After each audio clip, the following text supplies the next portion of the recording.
నమస్తే welcome to V3 news లక్ష్యం సమాజహితం నేను పర్వీన్ ముందుగా ముఖ్యాంశాలు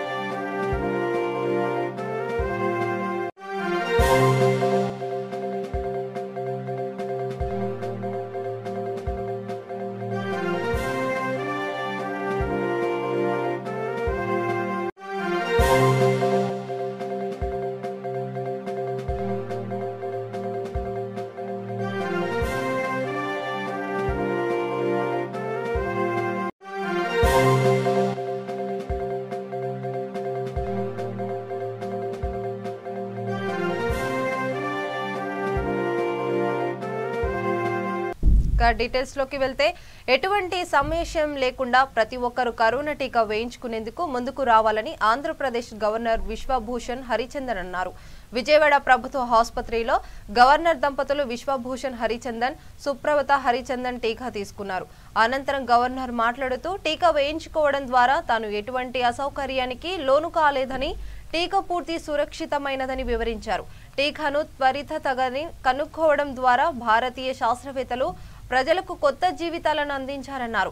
ఈ కార్యక్రమంలో గవర్నర్ కార్యదర్శి ముఖేష్ కుమార్ మీనా, జిల్లా పాలనాధికారి ఇంతియాజ్ అహ్మద్, సంయుక్త పాలనాధికారి శివశంకర్, విజయవాడ సబ్ కలెక్టర్ జ్ఞానచంద్ర తదితరులు పాల్గొన్నారు.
కేసీఆర్ నువ్వు కూడా జైలుకు వెళ్తావు అని కేసీఆర్ ను బీజేపీ రాష్ట్ర అధ్యక్షుడు బండి సంజయ్ హెచ్చరించాడు.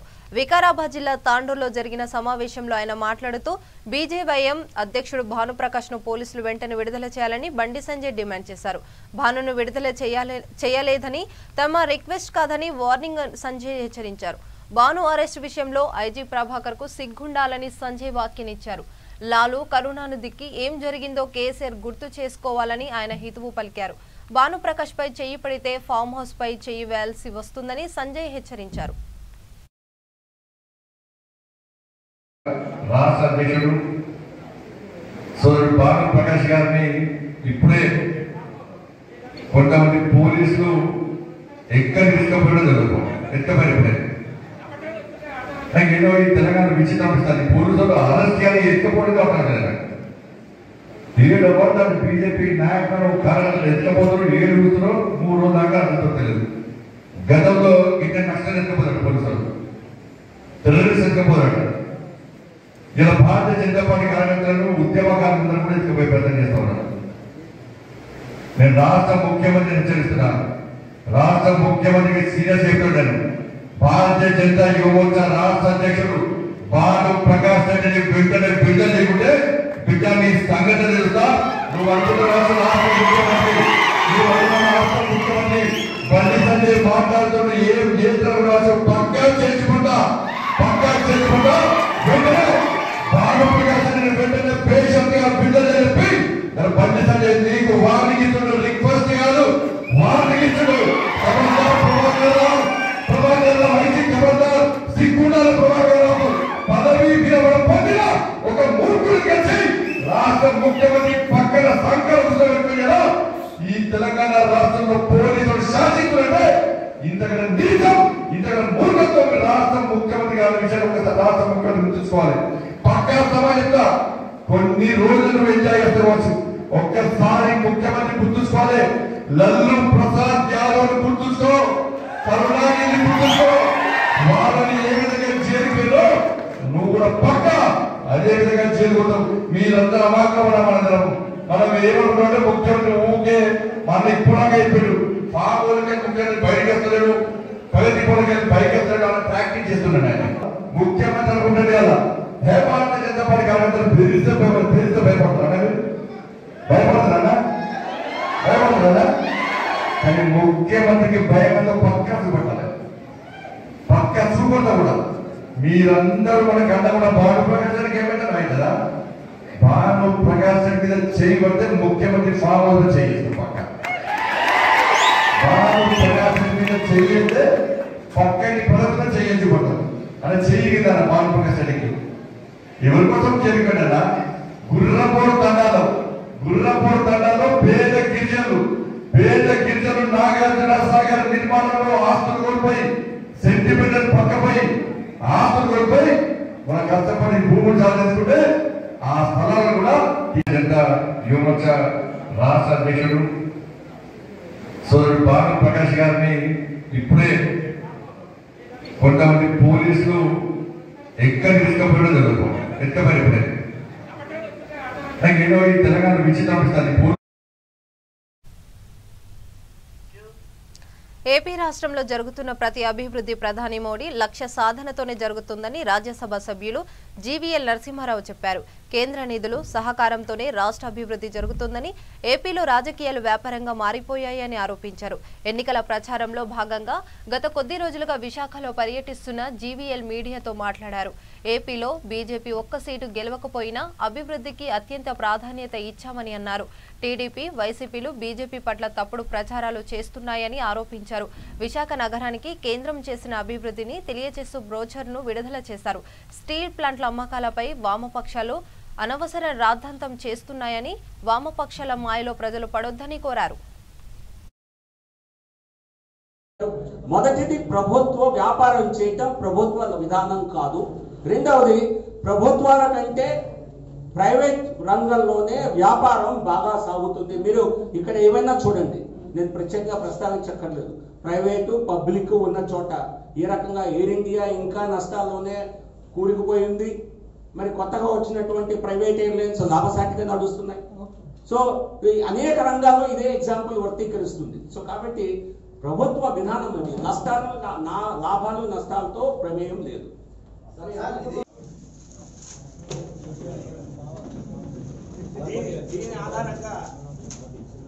దీని ఆధారంగా ఏ రాజకీయ పార్టీనైనా చేరేది చర్చలకు సిద్ధమైతే భారతీయ జనతా పార్టీ బహిరంగ చర్చకు సిద్ధం.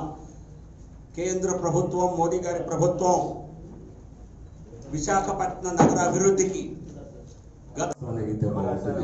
మా వాస్తవాలు మాకు తెలియదు. వాస్తవాలు తెలిసిన వారు మరి కల్పితంగా నిజంగా మీడియా సంస్థలకు పూర్తి స్థాయి స్వేచ్ఛ ఉన్నది, మీడియా సంస్థలకి పూర్తి స్థాయి ప్రతిపత్తి ఉన్నది. మరి వాస్తవాలు అంటే పూర్తిగా రాయాలి. అర్ధరహితంగా రాస్తే మా దగ్గర వాటి గురించి ఊహాజనికంగా ఆలోచించే సమయం మా దగ్గర లేదు. ఎన్నికల్లో బిజీగా ఉన్నాం.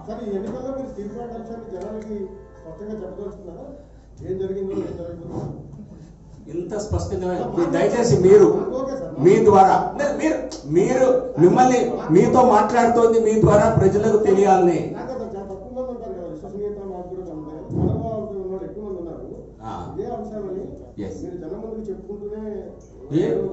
వాస్తవాలు చెప్పడానికి మాకు ఎటువంటి ఇబ్బంది లేదు. వాస్తవాలు, మనోభావాలు అనేవి వాస్తవాల ఆధారంగా ఉంటే ఖచ్చితంగా. సూర్యాపేట జిల్లా కోదాడలో టీఆర్ఎస్ పార్టీ ఎమ్మెల్సీ అభ్యర్థి పల్లా రాజేశ్వర్ రెడ్డికి నిరసన తెగ తగిలింది. ఎన్నికల వేళ పార్టీ నేతల నుండి వ్యతిరేకత వెల్లవిల్లుతుంది. ఎన్నికల ప్రచారంలో భాగంగా కోదాడలో నిర్వహించిన ఎమ్మెల్సీ సన్నాహక సమావేశంలో చిలుకూరు మాజీ మండల పార్టీ అధ్యక్షుడు పల్లా రాజేశ్వర్ రెడ్డిని నిలదీశారు. పల్లా రాజేశ్వర్ రెడ్డికి ఓట్లు వేయడం ఇష్టం లేదని సమావేశంలోనే బహిరంగంగా వ్యతిరేకించారు. గత ఎన్నికలు గెలిచిన నాటి నుండి ఇప్పటి వరకు పల్లా నియోజకవర్గంలో కనిపించలేదని, ఇప్పుడు ఎన్నికలప్పుడు ప్రచారానికి వచ్చారని మండిపడ్డారు. ఎన్నికలప్పుడే గ్రాడ్యుయేట్లు గుర్తుకు వస్తారా అంటూ నిలదీశారు.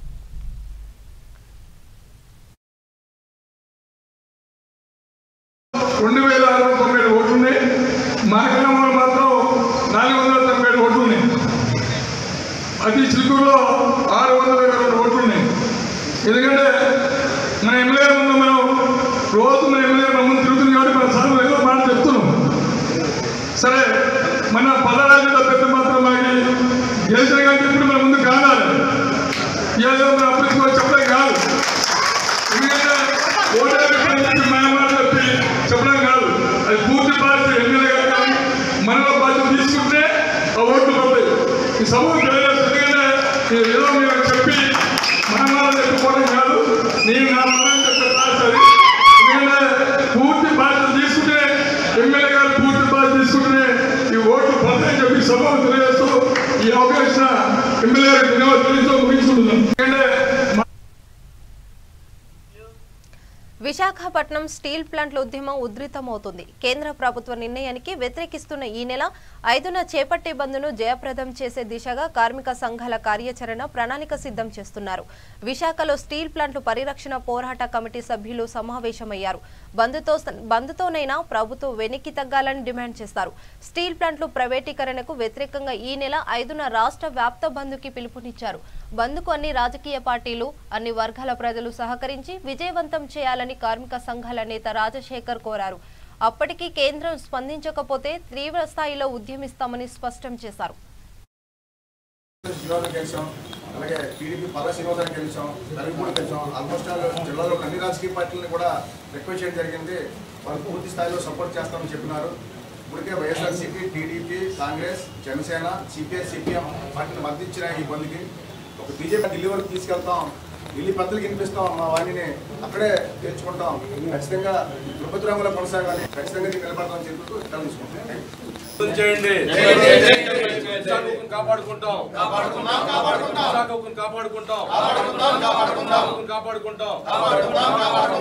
బంధం జయప్రదం చేయండి. రాష్ట్ర బంధం జయప్రదం చేయండి. 5 రాష్ట్ర బంధం జయప్రదం చేయండి.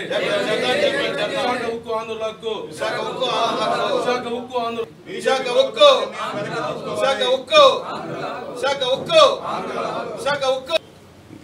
వచ్చి విచ్చేసినటువంటి ఇంటర్ ఎలక్ట్రానిక్ మీడియా వారికి ధన్యవాదాలు తెలియజేస్తూ, సరే విశాఖ ఉక్కు ఆంధ్రుల హక్కు నినాదంతో మనం ఈ కర్మాగారం అనేది స్థాపించుకోవడం జరిగింది. ఈ కర్మాగారాన్ని పరిరక్షించుకోవాలని చెప్పేటువంటిది కార్మిక సంఘాలుగా మా ప్రయత్నం మేము చేస్తున్నప్పుడు ఎలక్ట్రానిక్ మీడియా కానీ ప్రింట్ మీడియా కానీ అన్ని విధాలా సహకరిస్తూ జర్నలిస్టులు అందరూ ముందుకొచ్చి ఒక ప్రజానీకంలో చైతన్యం కల్పించి కార్మిక వర్గంలో కూడా ఒక జాగృతి తీసుకొచ్చి ఈ దేశం తాలూకు సంపదని కాపాడాలని చెప్పి మీరు ఎప్పటికప్పుడు మరి ప్రోత్సహిస్తున్న ధన్యవాదాలు తెలియజేస్తూ, మరి ఈ సందర్భంగా విషయాలని తెలుసు, ఇది భారతదేశానికి ఒక ఆణిముత్యం లాంటిది కర్మాగారం. ఇది ఒక పెద్ద ఒక సంస్థ. ఇది ఆంధ్రప్రదేశ్ విభజన తర్వాత ఏదైనా పరిశ్రమ మిగిలిందంటే అది విశాఖపట్నం స్టీల్ ప్లాంట్ మాత్రమే. ఎంతో ల్యాండ్ బ్యాంక్ ఉన్నటువంటి విశాఖపట్నం స్టీల్ ప్లాంటు ఎందరో రైతులు తమ ఇల్లు భూములు ఇవ్వడం, మొత్తం కొద్దిమంది ప్రాణాలు కోల్పోవడం, కర్మాగారం వచ్చిన తర్వాత కూడా కర్మాగారం కార్మికులు కూడా 100 మంది 200 మంది పైగా ప్రాణాలు కోల్పోయిన సంగతి. అనునిత్యం కష్టపడి ఈ దేశ ఆర్థిక ప్రయోజనాల కోసం, దేశ ఆర్థిక ప్రగతికి, దేశ సంపత్తి సృష్టిస్తున్నటువంటి కార్మిక వర్గాన్ని పూర్తిగా నట్టేటముంచాలనేటువంటి దురుద్దేశంతో కేంద్ర ప్రభుత్వం విశాఖపట్నం స్టీల్ ప్లాంట్ని ప్రైవేట్ పరం చేయాలని నిర్ణయం చేయడం అత్యంత దారుణం. దీని మీద అనేక రకాల పోరాటాలు జరిగినాయి. ర్యాలీలు, ధర్నాలు, రాస్తారోకోలు ఈ కార్యక్రమాలన్నీ జరిగినాయి. 5వ తేదీన బంద్ చేపట్టాలని నిర్ణయం చేయడం జరిగింది. ఈ బంద్కి కార్మిక సంఘాలతో పాటు రాజకీయ పార్టీలు కానీ, ప్రజా సంఘాలు కానీ, అన్ని వర్గాలు కూడా మొత్తం రాష్ట్ర వ్యాప్తంగా అందరూ కూడా సహకరిస్తున్నారు. ఈ బంద్ను జయప్రదం చేయాలని సోదర ప్రజానీకాన్ని అందరినీ కూడా పనిచేస్తున్న అధికారులు, వారి కుటుంబ సభ్యులు ఈ రకంగా విశాఖ సిటీలోనే ఒక 5 లక్షల మందిలో ఒక బ్రహ్మాండమైనటువంటి తాలూకా స్పందన వచ్చి దీన్ని ఎదుర్కోవాలని చెప్పేసి ఆలోచన చేశారు. నాటి నుంచి నేటి వరకు కూడా ఎన్నో పోరాటాలు చేస్తూ మరి రేపు 5వ తారీఖు బంద్కి పిలిపిస్తే ఇప్పటికే రాజకీయ పార్టీలు అధికార పక్షం, ప్రతిపక్షం అని తేడా లేకుండా ఈ రాష్ట్రం రాజకీయ పార్టీలు కూడా సహకరించాయి. ఖచ్చితంగా ఈ బంద్ను జయప్రదం చేయడం ద్వారా మరి ఇప్పటికే అధికార పార్టీ నుంచి ముఖ్యమంత్రి గారు, ప్రతిపక్ష పార్టీ నుంచి చంద్రబాబు నాయుడు గారు, ఇంకా వివిధ రాజకీయ పార్టీలు కూడా డైరెక్ట్గా దీనికి మద్దతు తెలియజేశారు. మేము 4 రోజుల నుంచి స్టీల్ ప్లాంట్ ఆర్చి దగ్గర నిరసన చేస్తున్నాం. మొన్న రాస్తారోకో బంద్ చేశాం. ఈరోజు విశాఖ బంద్ పిలిపిస్తే మరి విజయవాడలో ఉన్నటువంటి హెడ్ క్వార్టర్లో ఉన్నటువంటి అన్ని కార్మిక సంఘాలు, రాజకీయ పార్టీలు కూడా రాష్ట్ర బంద్ పిలిపించాయి. ఇది మాకు తాలూకా శుభపరిణామం. ఎట్టి పరిస్థితుల్లో కేంద్ర ప్రభుత్వం వారి నిర్ణయాన్ని రోల్ బ్యాక్ చేసుకునేంత వరకు మేము ఉక్కు పరిరక్షణ కమిటీ ఆధ్వర్యంలో రాజకీయాలకు అతీతంగా జెండాలు పక్కన పెట్టి ఒకే ఎజెండాతో విశాఖపట్నం స్టీల్ ప్లాంట్ని ప్రభుత్వం కొనసాగింది.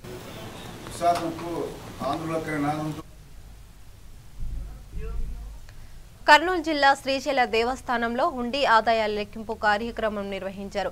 గత 42 రోజుల్లో భక్తులు సమర్పించిన కానుకలను లెక్కించారు. భక్తులు 4,56,76,546 రూపాయల నగదులతో పాటు 266 గ్రాముల బంగారం, 6 కేజీలు 240 గ్రాముల వెండి సమర్పించుకున్నట్లు అధికారులు తెలిపారు. విదేశీ కరెన్సీ కూడా హుండీ లెక్కింపులో లభించాయి. ప్రతిష్టమైన భద్రత ఏర్పాట్లు, సీసీ కెమెరాల నిఘాతో ఈ లెక్కింపులు కార్యక్రమం చేపట్టారు. దేవస్థాన అన్ని విభాగాల అధికారులు, సిబ్బంది, శివసేవకులు హుండీ లెక్కింపులో పాల్గొన్నారు.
రాబోయే తిరుపతి ఉప ఎన్నికలో దుగ్గరాజపట్నం పోర్టు అంశాన్ని ప్రధానంగా ప్రజల్లోకి తీసుకెళ్తున్నామని, పోర్టు అంశంపై బహిరంగ చర్చకు ఆహ్వానిస్తున్నామని తిరుపతి మాజీ ఎంపీ చింతామోహన్ వెల్లడించారు. నెల్లూరు జిల్లా గూడూరు పట్టణంలోని కాంగ్రెస్ పార్టీ కార్యాలయంలో మాజీ ఎంపీ మీడియాతో మాట్లాడుతూ, రాష్ట్రం విడిపోయిన సందర్భంలో దుగ్గరాజపట్నం పోర్టును విభజన చట్టంలో పొందుపరిచామని, ఆ తర్వాత అధికారంలోకి వచ్చిన ఇతర పార్టీలు పోర్టు నిర్మాణాన్ని అడ్డుకుంటున్నాయని చెప్పారు. ఉప ఎన్నికలో పోర్టు అంశాన్ని ప్రజల్లోకి తీసుకువెళ్తున్నామని, దీనిపై అధికార పార్టీ ప్రజాప్రతినిధులు, నాయకులు బహిరంగ చర్చకు రావాలని సవాల్ విసిరారు.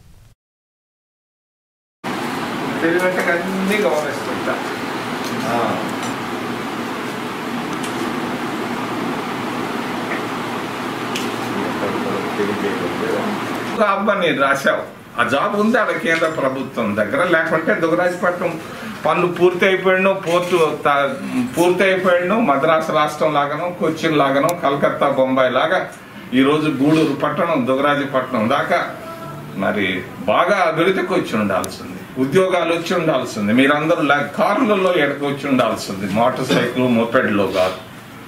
మరి అటువంటి దాన్ని ఆపినాడు ఆయన. అది ఆపిన తర్వాత మరి బీజేపీ ప్రభుత్వం ఆపింది. ఇప్పుడు ప్రభుత్వం, కొత్త ప్రభుత్వం వచ్చిందయ్యా అంటే మరి ఆయనకి దుగ్గరాజపట్నం, గూడూరు పట్టణం కంటే ముఖ్యమైనది ఆయన చిన్న ఆయన ఊరికి రాసినాడు జాబు. ఆయనకి ఏం చేసింది పాపం? గూడూరు డివిజన్ ఏం పాపం చేసింది? ఎందుకు తీసుకోబోయారు నేను అడుగుతున్నాను. దీన్ని నేను రేపు రాబోయే ఉప ఎన్నికల్లో ఇది ఒక పోల్ ఇష్యూ చేయబోతున్నాను, రాజకీయ ఇష్యూ చేయబోతున్నాను.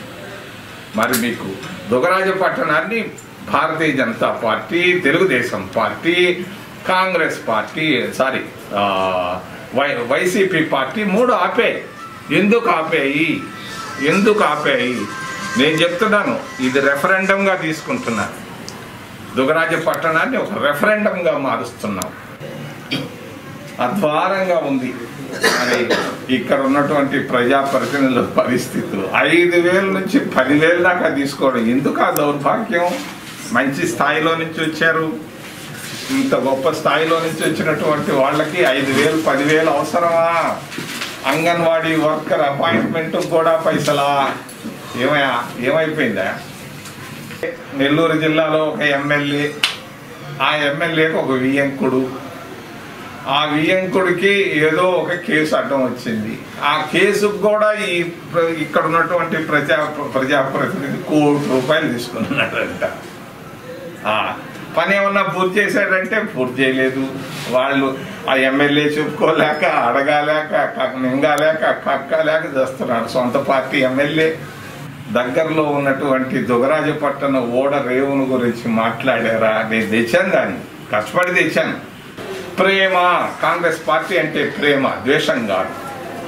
తన తండ్రిని చంపినటువంటి హంతకులను కూడా అతను క్షమాభిక్ష ఇచ్చాడు. ఇది కాంగ్రెస్ పార్టీ అంటే, కాంగ్రెస్ నాయకులు అంటే. ద్వేషం కాదు, ఒకరిపైన ద్వేషాన్ని పెంచుకోవడం కాదు. మరి రాజకీయం అంటే ప్రేమతో అందరినీ కలుపుకొని పోవాలి, అన్ని జాతులను కలుపుకోపోవాలి, అన్ని మతాలను కలుపుకోవాలి. అందరినీ కలుపుకున్నప్పుడే ఇది దేశం. బడ్జెట్లో ఆంధ్రప్రదేశ్కి ఏమి ఇచ్చారు? రైతు ఉద్యమాన్ని ఎందుకు అణచివేస్తున్నారు? పెట్రోల్ లీటరు ₹100 తగ్గిస్తారు. మన్నవరం బెల్ ఫ్యాక్టరీ పనులు ఎందుకు? ఉప్పరపల్లి న్యాయస్థానం ఎదుట న్యాయవాదులు నిరాహార దీక్ష చేపట్టారు. వీరికి మద్దతుగా తెలంగాణ తెలుగుదేశం పార్టీ అధ్యక్షుడు ఎల్ రమణ ఈ కార్యక్రమానికి హాజరయ్యారు. న్యాయవాదుల హత్య కేసులో ప్రభుత్వ వైఖరిని ఖండించారు. అనంతరం న్యాయవాదుల దంపతులకు నివాళులర్పించారు. ఈ కేసులో చట్టరీత్యా చర్యలు తీసుకోవాలని డిమాండ్ చేశారు.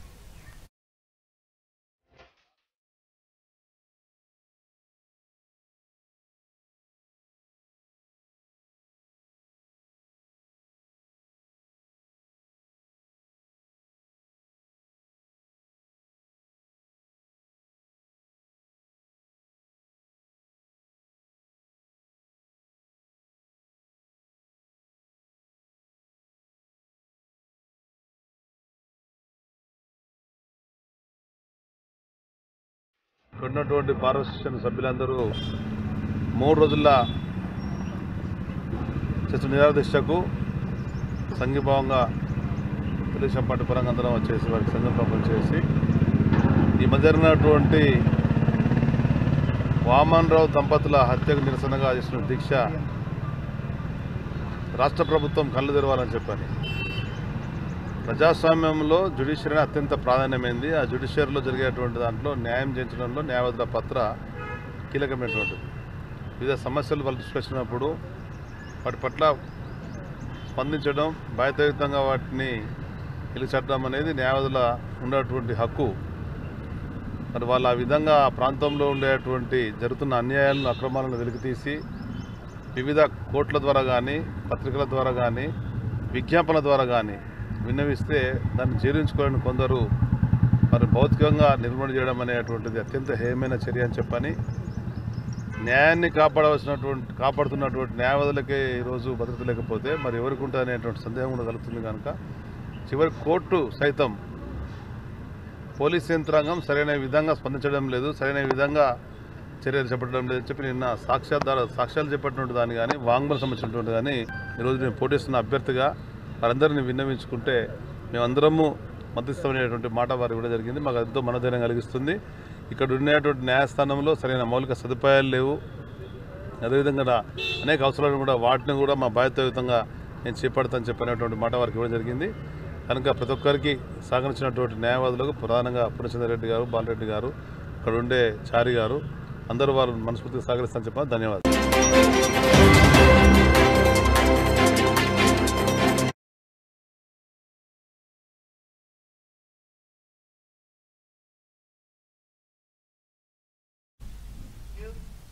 ప్లేట్ల బురుజులోని ప్రభుత్వ వెటర్నరీ ఆసుపత్రి ఎదుట తెల్లవారుజామున రోడ్డు ప్రమాదం జరిగింది.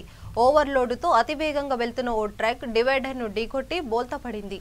సమాచారం అందుకున్న పోలీసులు కేసు నమోదు చేసి విచారణ చేపట్టారు.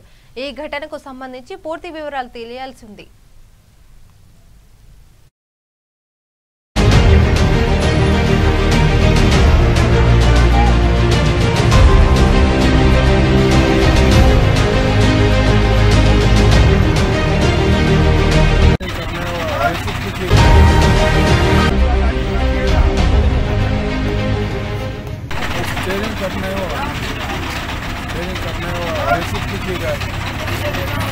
लोड ज़्यादा था क्या इसमें?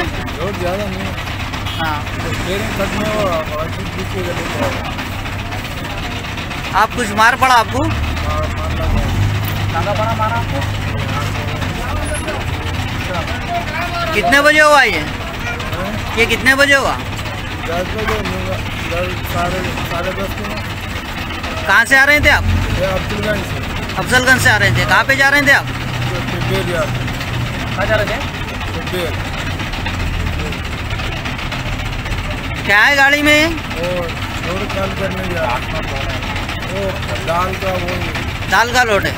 दाल का पूरा रोड वही था। CR क्वार्टर रोड और पुराना पुल जाने रास्ते पे एक DCM लोडेड अफजलगंज से ट्रांसपोर्ट से निकले के पिब्बर के जाने के समय इधर मेन रोड पे रोड डिवाइडर को सेंटर मीडियट को डैश दे के टोटल हो गए, नीचे गिर गया और ड्राइवर को माइनर इंजरी हुआ। ये ड्राइवर का रैश एंड नेग्लिजेंस है। अब भी सब मिलके हमारा 2 इंस्पेक्टर, हमारा कॉर्पोरेटर साहब और सोहेल अख्तर, सोहेल खादी साहब और अपना सब लोग मिलके पब्लिक विथ कोऑपरेशन से वो क्रेन को हटाया, वो नीचे गिरे सो DCM कैरेज को फिर एज इट इज उठा के रखे। अब उसको शिफ्ट करके और बाद में लीगल कार्रवाई करते। सर किसी को जानी नुकसान हुआ है क्या? किसी को जानी नुकसान हुआ है क्या? कुछ भी नहीं नुकसान हुआ। ड्राइवर को थोड़ा लाइट इंजरीज और माइनर इंजरीज हुआ। ये प्राइवेट ट्रांसपोर्ट है साहब? ये प्राइवेट है। ये कई का लोड का गाड़ी है साहब?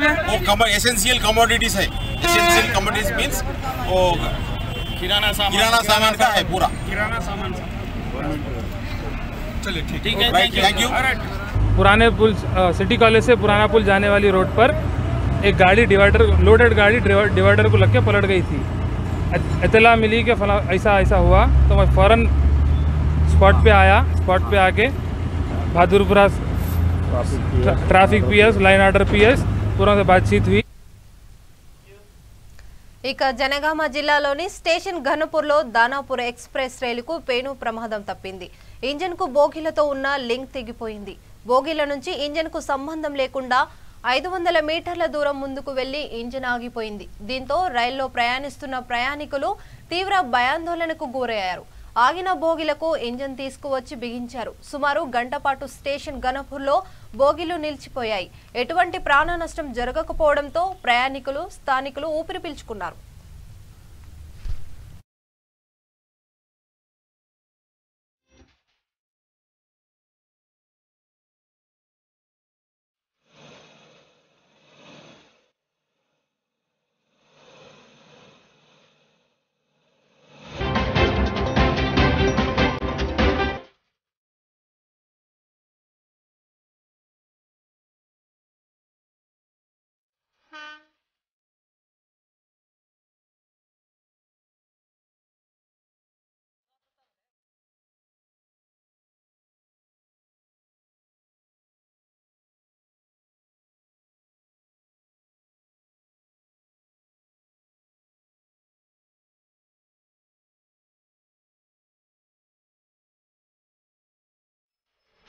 ఇప్పుడు బులెటిన్ ముగించే ముందు మరోసారి హెడ్లైన్ చూద్దాం.